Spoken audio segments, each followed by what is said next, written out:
Bienvenue au château fort de Bouillon. Nous sommes ici et pas ailleurs pour le seigneur de ces lieux. Que sait-on de Godefroy, hormis le fait qu'il a conduit la première croisade? Eh bien, son histoire est aujourd'hui racontée sur une fresque dans son ancienne demeure.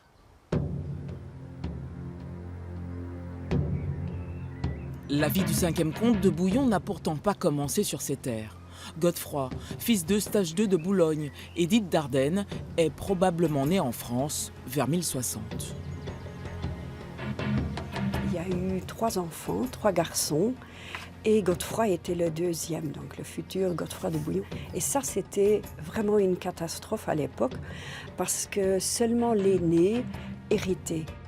Quand son oncle, duc de Basse-Lotharingie, est assassiné, c'est le jeune Godefroy qui lui succède puisqu'il n'a pas de descendance.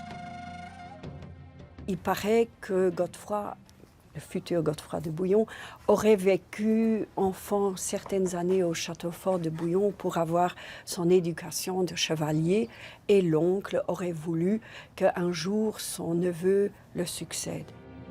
Henri IV, l'empereur germanique qui règne sur toute la Lotharingie, ne voit pas l'arrivée de cet étranger d'un bon œil. Il destitue Godefroy au profit de son fils, mais il n'est pas le seul à convoiter ces terres.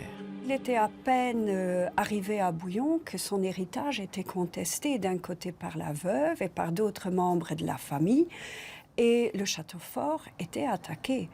Et Godefroy, il a réussi à se défendre vaillamment, et plusieurs fois il y a eu des batailles où il a dû forcer le respect.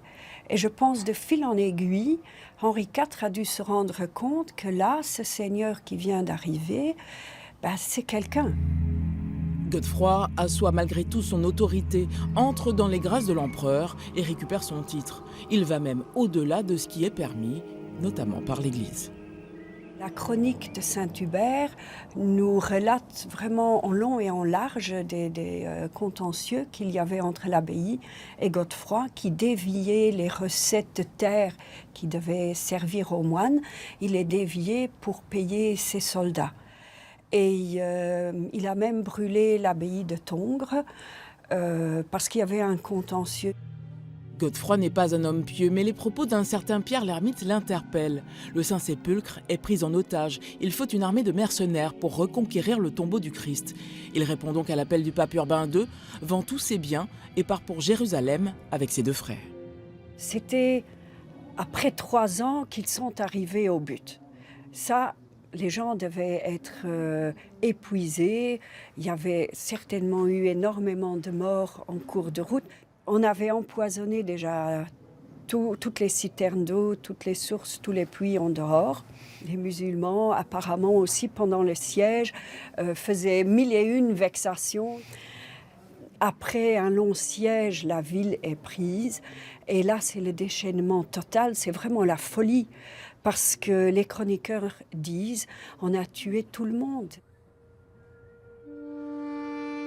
En 2 siècles et 8 croisades, seule la première sera couronnée de succès. Godefroy, qui bénéficiait d'une réputation d'homme sage et juste, refusera le titre de roi de Jérusalem au profit de celui d'avoué du Saint-Sépulcre. Il mourra 1 an plus tard, sans avoir revu Bouillon. C'est une façon de dessiner qui raconte. Donc on est très près d'un idéogramme, et ça se fait très bien sur la soie, parce que la soie, c'est plus du dessin sur soie que de la peinture. On croit que c'est primitif, c'est facile, mais c'est pas vrai du tout. C'est tout un monde qui nous est étranger, et chaque trait est vraiment très très bien choisi, il est bien à sa place. Alors moi, je me suis rendu compte, je suis très loin de la perfection à laquelle les illumineurs sont arrivés. Mais j'ai essayé de garder le mouvement, parce que souvent les femmes sont dessinées avec une forme en S. Il y a un jeu des mains, mais ça veut chaque fois dire quelque chose. Marie-Laure Alph mettra 5 ans pour réaliser les fresques de Godefroy de Bouillon. On prépare son papier, ça peut prendre des semaines, on peut recommencer. Et quand le papier est bon, donc son calque, à ce moment-là, on travaille sur la soie. J'ai essayé de rester plus dans des couleurs de terre ou du vert. Ma couleur fétiche, c'est le bleu. Mais c'est une couleur qu'on utilisait très très peu au Moyen-Âge parce que le pigment était trop cher. Bon, c'est pas gagné, hein. La peinture sur soie, c'est plutôt compliqué. Merci Marie-Laure. À bientôt ailleurs, en Champagne-Ardenne. Allez, on ne tremble pas.